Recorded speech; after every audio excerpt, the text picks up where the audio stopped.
자, 민주당이 지금 법사위를 빼고 법사위만 빼고 상임위원장 가져가라 이거죠. 이따 투표 한번 해봅시다. 다른 상임위원장 왜 주냐 1번. 법사위 빼고는 가져가라고 해라 2번. 법사위 제외한 7개 상임위원장 니들이 가져가. 대신에 법사위는 안 돼. 지금 이거잖아요.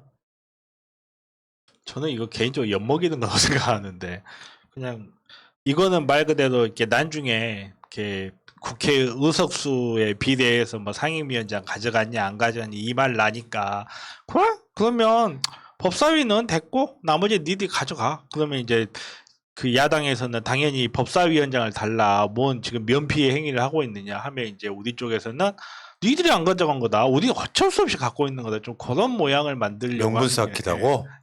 좀 어차피 그런- 안 받을 거라는 걸 예상을 하고. 그럴 수 있네요. 좋은 보석이긴 한데 다른 분들은. 이 말이 저 왜 나왔는지 모르겠지만 정변님의 의도라고 믿으면은 찬성입니다. 네. 하지만 그 상임위 몇 개를 가지고 있느냐가 중요한 게 아니라 어쨌든 할 거 하는 게 더 중요한 게 아니겠습니까? 뭐 야당이 반대한다고 해서 막 계속 협의하겠다 이렇게 하는 것보다는 어느 정도 됐을 때까지만 마지노선을 놓고 네, 의결수대로 처리하는 게 더 좋다고 생각합니다. 아니, 나는 이제 내 생각은요. 마차님 생각 먼저 말씀하실래요? 태영청으로 그냥 데려오고 싶죠. 아니 저는 이게 어떤 면으로는 어제 원내대표 뭐였지 당대표 뭐 연설했었잖아요. 거기에서도 뭐 특정 세력의 뭐 눈치 보지 말고 앞서 나가라 뭐 이런 이야기가 저는 특정 세력이 아닌데 굉장히 거슬리더라고요. 그런 게 뭐냐면 이것도 마찬가지로 법사위를 사실 바꿀 필요가 없는데 이렇게 바꿔서 이 문제를 만들었는데 결국 법사위 때문에 이러지도 저러지도 못하니까 그럼 나머지 7개 줄게라고 되어가는 것 같아서 솔직히 이거 확 진짜 열받습니다. 이거는 사실상 보궐선거 효과예요. 여진이 계속되고 있는 거야. 그러니까 이게 정변 이야기처럼 그런 포석을 갖고 했다면 고개 끄덕끄덕 할 수 있는데, 내가 봤을 때는 흐름상 이제 민심도 그러하니 민주당의 독재라고 하니 그 프레임을 인정해버린 거예요. 이거 지금 원구성이 덜 돼 있어요. 사실은 국회 부의장이 한 명밖에 없습니다. 정진석이 이걸 거절하면서. 근데 그 시스템 안에서 그러니까 그 상임위원장 뭐 7개 이렇게 가져가라고 할 때 이 사람들이 거절을 했잖아요. 거부했다고.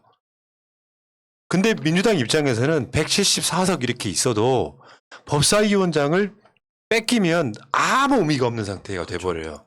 관문이 돼버리기 때문에. 국회의장이 계속 직권상정 어떻게 합니까?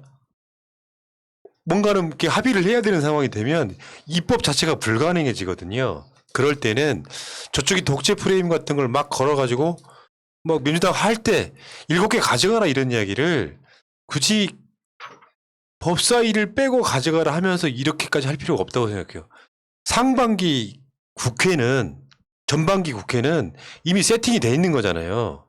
그러면 후반기 국회가 서로 약속된, 그러니까 약속이라기보다는 뭔가 이렇게 서로가 양해된 게 하나 있어요. 약속 이야기보다는 정권을 누가 가져가느냐에 따라서 국회의장도 정권 교체가 당하면 저쪽에 줄 수 있는 상태까지 온 거거든요. 한 번 맞겠다고 했으면 전반기 국회 때는 그냥 민주당이 그대로 가면 되거든요. 근데 이 이야기를 왜 했느냐. 법사위원장을 임명을 못하고 있어요. 박광원 의원 임명하는 안에 대해서 저쪽에서는 박광원 의원을 임명을 해야 되는 상황인데 법사위원장이 공석이다 보니 이게 이제 여러 가지로 일에 렉이 걸리고 있잖아요. 이 시작점은 뭐가 있냐면 윤호중 법사위원장이 사퇴한 걸로부터 시작하는 거예요.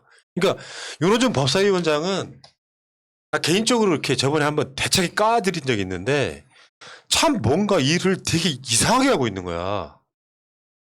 법사위원장 없어서 국회 운영 못할 것 같으면요, 그냥 진행하시면 되잖아요. 근데 여기다가 법사위원장만 빼고 7개 가져가라 뭐 이런 식으로 난 휘둘릴 필요 없다고 생각해요. 아니 꼭 박광원 의원을 지금 사무총장인가 뭐 하고 있죠. 아 국회 사무총장인가 그만뒀죠 하잖아요. 이제. 아니 원래 그 자리에 있었던 네. 사람을 법사위로 끌어가면서까지 그렇게 정청래를 패스하고 갈 이유가 있었느냐. 저는 여기서부터 갈등의 출발이라고 생각합니다. 굳이 패스를 하고 박광원을 넣으려니까 지금 흥분해서 말이 잘 안 나오는데 임명을 하지도 못하고 지금 이 지경까지 만들어서 그래 그러면은 박광원을 임명하기 위해서 7개를 줄게라고 사전 협의도 되지 않은 거를 이렇게 내밀었을 때 저쪽에서는 그럼 그래라고 할까요? 아닙니다. 아니 우리 7개 갖고 법사위까지 내놔라고 할 사람이라는 거 모르는 거 아니잖아요. 왜 갖다 바치냐고. 그러라고 180석 만들어준다는 소리를 또 하게 됩니다. 아무튼 그렇게까지 갖다 바칠 것 같지는 않고요. 그러니까 법사위를 갖다 바치는 일은 없을 거라고 저는 봐요. 아니 그러니까 이럴 일이 없는데 임명을 못 하고 있잖아. 왜? 그렇지, 왜 못 하겠어요? 왜? 근데 이제 박광원 의원은 지금 최근에 유치원 관련해 가지고 경찰 수사받기 시작했거든요. 그럼 정청래 해야 되겠네. 그러니까 이 부분은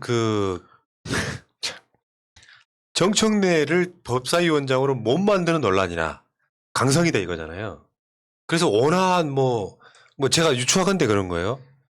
원건파인 박광원을 데려다가 법사위원장 시키는 논란이나 사실 맥락이 크게 다르지 않아. 저쪽에서 봤을 때는 우리가 법사위원장 가져오는 게 중요하지. 그러면 정청래라고 하는 인물을 법사위원장 임명하면서 지지층한테 더 박수를 받고 그 힘으로 임명시키는 게 더 나았거든요.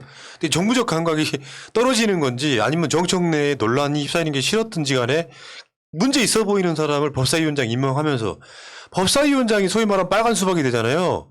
그러면 국회의장이 빨간 수박인 것만큼은 고구마 돼버려요. 합의 봐야 되고 뭔가 통과시키지 못하고 그러니까 이게 다 답답하다고 느끼는 게 본인이 법사위원장 그만두지 않았어야 될 문제. 첫 번째가 문제였다면 두 번째는 아직도 분석이 안 돼 있는 거야. 뭔가 시원하게 처리해라. 180석 갖고 뭐하냐는 소리 들을 거면요. 조금이라도 뭔가 더 개혁적인 사람을 임명하는 그 제스처만이라도 난 취했으면 좋겠어. 근데 이 이슈가 없었으면 사실 7개를 주던 우리가 의석이 더 많으니까 7개 상임위 줘도 사실 상관은 없는 거잖아요. 근데 이렇게까지 된 이유는 꼭 박광원 의원을 앉혀야 하기 때문에 이렇게까지 간 것 같아서 지지자들 입장에서는 너무 화가 나는 거죠. 알겠습니다. 어쨌건 지금 법사위원장 빼고 상임위원장 가져가라 했더니 국민의힘에서 법사위만 줘라 뭐 이렇게 되는 그런 느낌 같아요. 이 이야기는 여기까지 할게요.